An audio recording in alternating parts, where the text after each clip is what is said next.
Hey, welcome back to Don't Run with Scissors. I'm Kelly, your favorite Jeep driving lawyer, mom of twins, 4 crazy rescued dogs, a rescued cat, and 2 rescued guinea pigs. Who likes to craft in her spare time, has gone back to school to learn ASL, and is trying to train for Ironman. If you're new here, if you'd go ahead and hit the like and subscribe button, it sends me a message, it boosts my serotonin and my self-esteem, and I could really use that. And if you're returning, you already know the crazy you're in for, so grab your drink and sit on back and let's have at it. Um, this will likely be a very short video, um, unless I get to rambling, and yeah, that we all know that that's prone to happen. If you're new here, I have unmedicated ADHD. It's bad. I have tried various meds for the ADHD. There's something in my body that just doesn't react well to them. So we're just going unmedicated through life, at least on the ADHD front. Um, I finished my deafblind class Friday. They brought in 7 community members who are deafblind. 2 of them came in from Grand Rapids because they had a big board meeting. Excuse the light. You know, it's because I'm an angel. And I say that and then the light goes away. So 7 people came to OCC so that they could have a committee meeting about the deaf-blind community. And so the 7 students paired with a certified interpreter. And it was fun. And then we rotated. So I work with 3 different deaf-blind people through the day. And with different levels of, you know, different levels of deafness, different levels of blindness. Some didn't know haptics, some were just learning it, some knew it, some, like all of that. So it's a lot. So the gentleman who I first worked with was born sighted, was born hearing. Um, he is late deaf and late blind. And so he is learning all of this and adjusting. And at one point he drove and everything. And he was so good to start building that confidence in the day, because I just it was rough, and the nerves were in full, and the anxiety was full going on. And so him and I worked together, and the interpreter, that was the first time I had met her, and she was really great to work with and supportive and um, helpful, and it was a really great day. And then I switched person to a gentleman who lives here locally, and my one professor was my feed, and I was like, ooh. And that was a little bit more awkward, and I'm not sure why. And I have a feeling it's more because my professor and him are good friends. And so, and she had her eyes going everywhere else. So, like, when I needed a feed, it was kind of rough. And then she'd come back and she'd be like, and pay attention. She'd be like, well, you need to tell him that. And I'm like, I did. And he's very independent, which is great. Um, so it was kind of feeling out, like, how do we work together as a team? And that's good practice, because you're not going to automatically connect with everybody. And so, but how do you work through that? Like, so that was good practice. And then my third gentleman also lives here close by, and was born deafblind. And him and I got to talking. I learned about fishing. He grew up on a farm, and he's like, yeah, you can come horseback riding with me. And I was like, yes, yes. I loved horseback riding as a kid. I grew up riding horses, and every summer, like, I would go up to a specialized camp just for horseback riding. Um, to train more, and I I rode barrels. I did flag racing. Like yes, I will go riding with you. I will come out and pet your horse. Absolutely, let's go. Um, so that was really exciting. It was also the awkwardness of he had to go to the bathroom, which is absolutely fine, like we all do. But how do I, as a woman, navigate him to a male, all male bathroom and let him know, like, when there's other men in there, like where everything is? Because I've never been in the men's bathroom. So that was an interesting learning. Um, so then we had the board meeting. Um, because the first part was just kind of, let's get some hands on, let's get learning, we made these little pine cone turkeys, which doesn't sound like, okay, like we're working with adults who are not cognitively impaired. It wasn't about that. It's about, here you have a pine cone where the little pom pom face was already on it.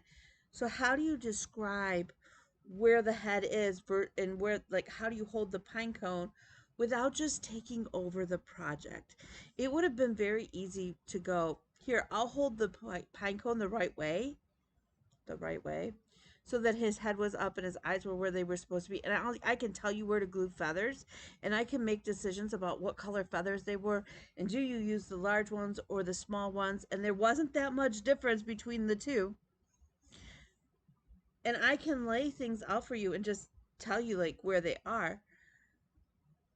But that's me doing the craft project, really, with him assisting me, versus we wanted him to do the craft project and me to just kind of give him the information.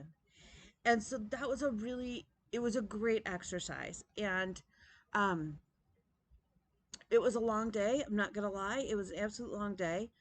um but it was an amazing experience. And so I have already signed up to take 2 online units to learn more protactile and haptics. I'm going to get some more practice. My professor has asked me, absolutely. And then next year, she's like, will you come back? She's like, keep practicing. She's like, I want you to be an SSP if you have time in your schedule. She's like, I understand with you working full time that maybe being an SSP isn't going to be the easiest thing. I happen to mention that, Bella's in the program and maybe she'll take the class next year, and that my son is even like the year after her maybe. And she was all excited. She's like, just the fact that they're learning even basic sign is amazing and is going to be so helpful to them and to the deaf community and stuff. But she did ask me if I would come back next fall, and be a student mentor in the class, and that's exciting. Like I said, this was a class that I wasn't sure I would really enjoy. I was really, really nervous about it, and yet, like I said before, it's like it's turned out to be my favorite class. And it happened to me in law school as well, where I thought, like, I only took decedents, estates, and trust in law school because it was a bar tested class. I had no desire to do it.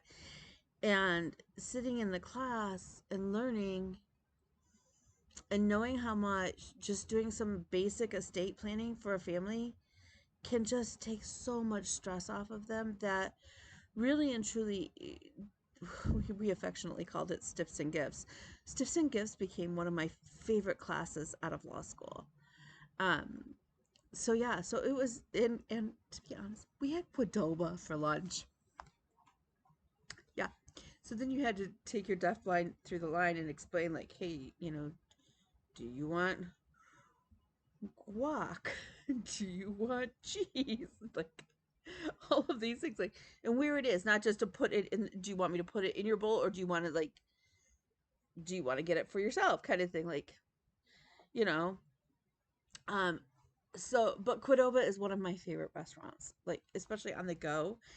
And I will never turn down Qdoba or Chipotle. Now we call it Chipotle and Qdoba, but I will never turn it down. It's a Mexican restaurant. Um, kind of like, it's not really fast food, but it's not. I don't know, if you don't know and you want to know, and you don't want to Google. I learned that that's a sign for Google, at least here in Michigan. That's a sign for Google, and it cracks me up. If you don't want to Google, now everybody's going to be doing that. Are you all? You're all sitting there doing it, aren't you? Hmm. Um, if you don't want to Google what it is and you want me to tell you like a better explanation, just let me know and I'll do that. But um, so that was my Friday. On Saturday, I met with a new client. Um, that'll be interesting. Would be an interesting case. So that is literally the third new client, and new case in the last 2 weeks, which doesn't sound like a lot, but it really is, because I'm a one-man show. So am I happy? Yes, because last week, Bean's computer totally took a shit and is dead, and the boys is not far after it. And I don't know what these two are doing to their computers because they've had new computers since, I know at least the boy got a new computer after I got mine. And I got mine in like 2019, and mine is still going. Um, so last week I ordered them both new computers. They'll be here tomorrow. And I had to buy new shoes for Elmo. So Elmo's shoes are due in on Tuesday. Um, we've had more than 3 retainers actually come in the last 2 weeks. I'm so damn tired. So I had my other classes. Thursday night, Bean and I went up to our school play because they had shadow interpreters, and it was very cute. It was a very cute play. Next semester, they're doing Radium Girls, and it will be student interpreted. I am so torn because I really do need to focus on my business and growing the business and on my certification. And being in the play takes a lot of time commitment.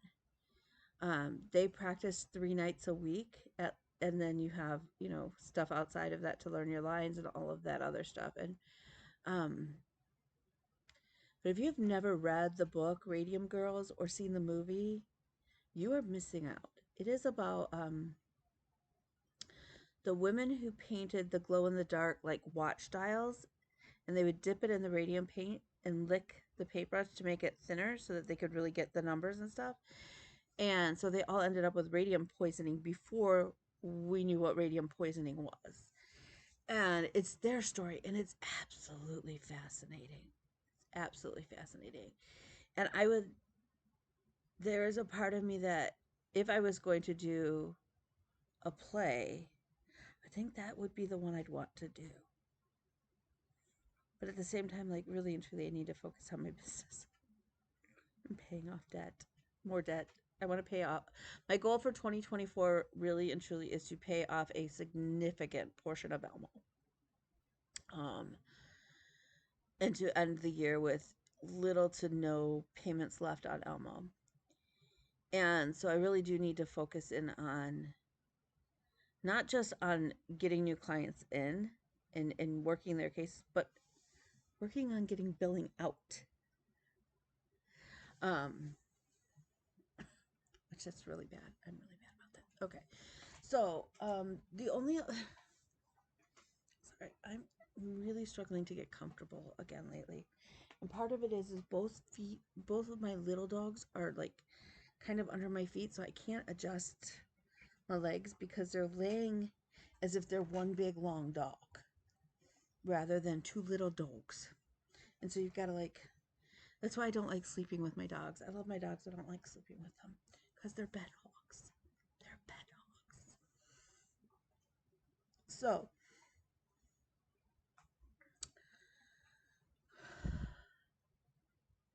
last Friday morning, I woke up. Something told me I needed to get up at it was 3:30, 4 o'clock in the morning. And I couldn't I woke up. And I couldn't fall back to sleep. And I tried, I went to the bathroom. I did all those things. I was like, what is going on? So I probably did the one thing I probably shouldn't have when you're trying to fall back to sleep. But I got on Facebook. And for those of you who don't know me long term, that I've had brain surgeries, and my shunt is by a company called Medtronic. And one of their places that they are headquartered is in Minneapolis, Minnesota, the Minneapolis St. Paul area. And the program has been discontinued, unfortunately. I think it's a travesty, honestly. I think it's just, yeah, I think it was a wrong move, but it's not my corporation, it's not my decision. They would pick 20 runners from around the world each year that had a Medtronic device that were still able to run or had taken up running since having the device put in. And I was lucky enough to be one of the runners one year when we were still the global heroes, because then they changed it to the global champions, and we needed to stay the global heroes because it just sounds freaking awesome. And so now when I go to run, I always run with my hat on that says global hero and stuff like that. But we were a team of 20 people that year. And there are fewer people that are global heroes than there are Olympians in any given year. And up until Friday, we've been blessed that so if you're a runner, there was the magazine out. It was before the pandemic with a girl in the tutu, and that's what started with everybody really kind of kicked off the everybody runs in a tutu. And her name was Meg, and Meg is a global hero, and Meg lost her life to cancer, and that was like one of the first global heroes that had ever passed. Like it just doesn't happen. Like, and it was devastating. And the year I was on the team, Paul Wiley, the Olympic skater, was also on the team. And we just, all of us stayed in touch. We're a tight-knit group. I'm one of the few global heroes that actually has double devices, because I have the loop recorder, which I don't really count, but does count. Most of the global heroes they have ICDs, so, or defibrillators basically. So anyways, the year I was a member, I mean, once a hero, always a hero. That's our slogan. So once a hero, always a hero. So I will always be a global hero. And so will my teammates. And one of my teammates, the year that we were put on the team, I woke up to news that I'd known he had a stroke. He had a small stroke before the pandemic. And, him and I had stayed in touch. We talked. He got me through some pretty dark times. He had another stroke, and he didn't really let a whole lot of people know. And it robbed him of the use of the side of his body. It robbed him of the ability to talk and to communicate. And he made a decision. He lives in Australia. And he made a decision, and he made plans, and he went to Switzerland, and he passed away. And I can only imagine that the reason that I woke up at the time I did is because that was the time he passed. And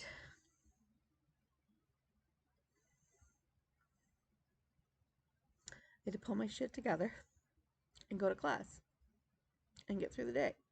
And I did text my teacher. I say friend because she's become a friend.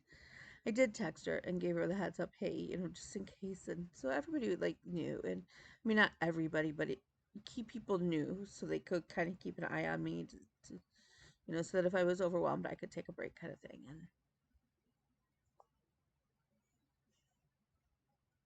all I can say is give your people extra hugs, because none of the people I was interpreting with knew until after the day had ended. And I interpreted with, like I said, my one professor, and actually I interpreted with two of my professors, and one was is an adjunct who I had one class with. And at the very beginning, when I started doing voicing for interpretive videos, and she's like,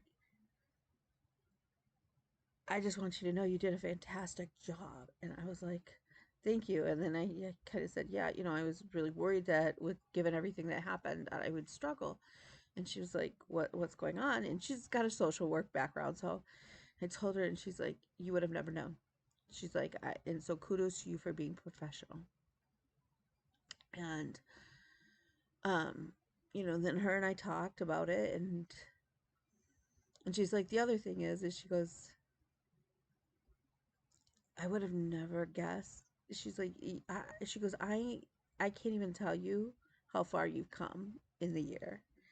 She's like, not that you were a horrible signer back then. She's like, but your skills have come leaps and bounds. And to get that sort of feedback was really amazing.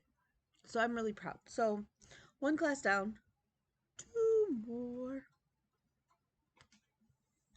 I am done really with hours. I have to get my people to fill out evaluations, and then I have to evaluate two of my situations that I was in, and finish my portfolio video. And really, that's about it. So technically, I don't have much more to go. Thank goodness. We have 5 more weeks of class. I have to decide what I'm going to take to our program, or our department does like a little celebration at the end of, like, when our cohort is done, which is funny because we're all taking classes next semester. Every single person who's graduating is still taking boot camp next semester. Boot camp for certification testing. So we're still going to be around. But whatever. And then we will walk in May. So, but we do a dinner and a presentation of our portfolio project, like videos and stuff like that. And it's usually a potluck, and I got to figure out what I'm going to take. And the question becomes too, it's like, technically Ron, I guess, is part of our cohort, even though he's not going to be graduating because they did not allow him to do the internship, given everything. But it's like, is he going to be there?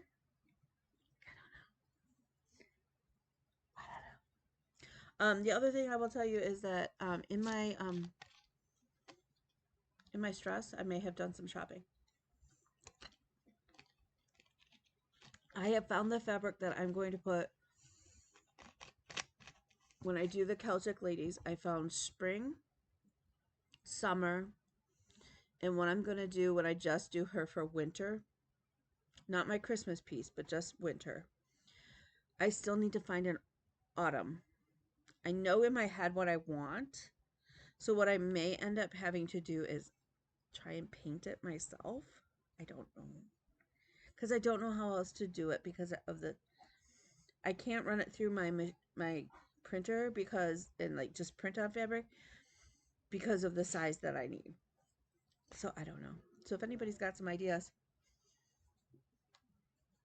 of how to do that, because what I want is like the sky, and then like I want the bottom part, like bottom third, to look like there are leaves on the ground. Does that make, like, I don't necessarily want, I know I don't want a haunted house. I don't want a bunch, like, I want it to look like fall. Fall in Michigan. How's that? Fall in Michigan. Um, but not to be super, super busy because I want the focus to be on my Celtic ladies. So I did order all of that. I don't have a piece yet picked out still to put the Christmas smush together patterns. I did order another lavender and lace, and it is Santa Claus, and he's holding a baby, and then there's 2 little angels. And I have been for a long time searching for the right piece that I wanted to honor the 3 miscarriages that I had, and that's what I have fallen in love with. And it's ironic because my grandfather always played Santa when we were kids, at the DAV. And I think that's probably why it speaks to me, because you don't know the gender of any three of the children, which we didn't know any of the babies we've lost. But to know that Santa's holding the one baby, like my grandpa holding us when we were little, and then the two babies, the two other angels at his feet, kind of thing. It's just. So I ordered it. Thank you, Lavender and Lice, for giving me yet another project that I really should not be taking on, but I am. So, okay. What did I stitch on? Because we've already chatted and yacked enough. Because, oh, and I did buy another pattern, and you all can thank Michelle McGraw, because she showed the Mrs. Claus, and I have been obsessed with her. And I finally said, "Book it. I'm buying it. I'm buying it."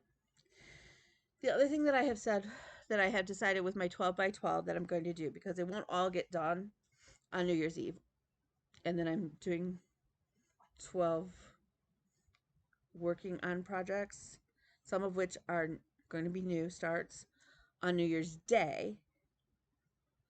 What I have decided is my 12 by 12s, anytime there's a holiday, a U.S. federally recognized holiday, I will pull out my 12 by 12. Because traditionally on federal holidays, okay, here in the U.S., if it's a federal holiday, the courts are closed, which traditionally means I usually use most of the day to just kind of catch up on paperwork and whatnot, which I will still do, but I'm trying to build in specific me days, maybe built-in self-care where it's like, yeah. And the goal is that by the end of the year, I will have at least 12 ornaments done. Likely more, because a couple of them that I've pulled out are series. So it would be nice to end the year with all of the Polar Plunge, all 6 of those done. It would be nice to pull out, what was the other one that's a series in there? I don't remember offhand. Whatever. And have, I don't know. So that is my intention for 2024. Um, I am going to stay in the Whip Warriors group. I'm actually going to be a moderator. I know. Secret's out. I think they've announced who the mods are going to be. I'm going to be a moderator. I am going to change my track to stitch what you want when you want. But I am still going to be very focused on getting things done and my whip list smaller rather than starting a bunch of things, because right now I'm still really having a lot of startitis, and I think that is just because emotionally I'm overwhelmed, and that's what feeds that. I don't have any other explanation. um I'm also going to do WhipGo, so we'll go through WhipGo because there's 6 spots on my WhipGo board as of right now that it may get down to 4, because I might add Monopoly on there, because Monopoly is not going to get finished this year. So when I do my whip parade soon, maybe over Thanksgiving vacation, I'll do whip parade. I'm going to let you guys pick those last spots, however, the 6 or the 4. I'll let you guys pick them out of my other whips. Unless you, like, I know, like, so in 20, so I'm going to finish out, so Wiener Wednesday will stay. And in fact, Stacy Nash has a new wiener dog pattern that I need. It is so stinking cute. And the picture, she's made them into a pillow, but I'm just thinking, like, they'd be so cute as, like, little stand-ups. And I need them.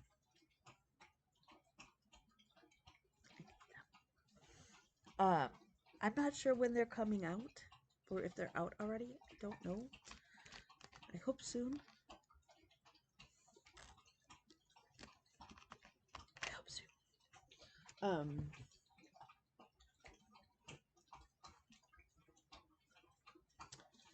only thing I bought craft wise is I bought the paper from I bought it from Joann's to make the tag, the floss drops, to put my flosses um, for my ornament box.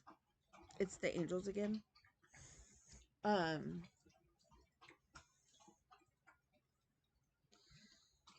Rosie also likely won't be done by Christmas, which really sucks. So that's going to be a push, but I'm not going to put that on the WhipGo board. I'm just going to, that's going to be my primary focus. So anyways, we're going to keep Wiener Wednesday. And I'm going to keep Festive Friday, I think, and Sorority Saturday. I feel like I should keep Stocking Sunday. Because then I'm definitely committing at least an hour a week. Most weeks. So we'll see how that works out. But we're not going to keep Monopoly Monday. I'm not quite sure what Monday is going to turn into. I don't know. Part of that will also get dictated once Bean registers for class, and I can kind of see, because I don't want to, like this year, well, I don't have classes any day, well now, any day but Wednesday. Monday is a really crazy day with getting kids back and forth to their different classes. Same campus, but different. It's like, so Monday ends up being a low stitch day. And so I don't know what next semester is going to look like. But all of my stitching this last week, except for a little bit, has been on this. And I can't show you this because this is a test pattern for Stitchy Rin that will be coming out soon in a magazine of sorts. I think it's going to be in, like, they did the booklet, like, where if you donated $10 to a cancer, one of the cancer groups, and you sent the receipt, you get sent a packet of, like, an ebook of patterns. They've done it for Pride or trans rights, and Rin was in there too. I don't know, and I think they did a nature one for Earth Day. I don't know what the theme of this booklet is or where the money is going to, but I think that's where this is going. So I sent her the finished pictures today. So yay me. And that ate up 99% of my spare stitching time. And the only other project I worked on last week, and I didn't even get 500 stitches into it, which puts me behind because my goal was 529 stitches a day, every day, to have it done by Christmas. And that is why this will not happen, because there's no way for me to make that all up. And that is on Rosie. I have already worked on Rosie again today, in case you can't. And I will continue to work on her. I love her so much. She's just, she's everything. She's so pretty. So, yeah, that's it for stitching. Like I said, none of my haul is in. Next week will be a big haul week.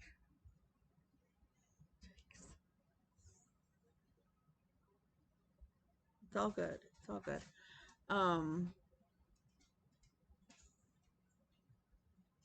As far as goals for this week,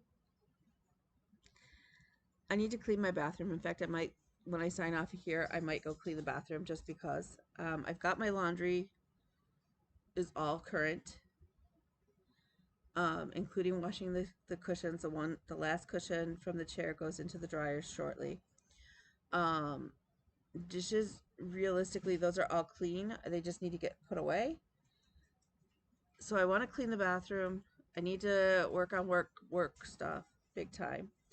I have to write down so that I can then practice signing the last chunk of my project, so that I can practice this. But